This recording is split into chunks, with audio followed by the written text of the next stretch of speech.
Okay, here is our energy efficient home. There's solar panels, reclaimed wood, blue jean insulation, and a composting toilet, or composting. So in here is the bedroom. There's a TV, there's a couch, and there's a trash can. There's also a dresser, and a laptop, a dresser in the bed, and the light that is LED.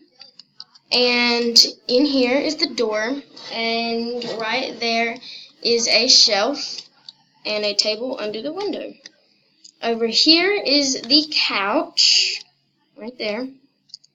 And into the kitchen, there is a fridge and some little lights as well as a sink, and there's a oven and microwave, and just storage, and another trash can, and another sink.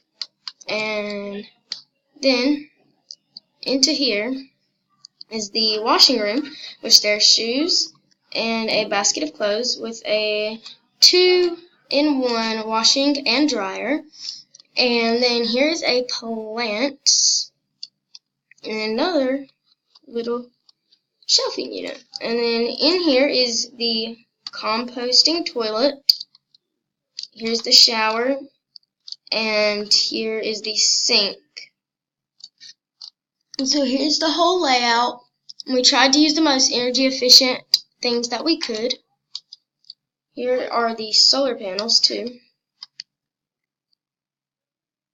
as you can see. And so that is how we did our energy efficient home.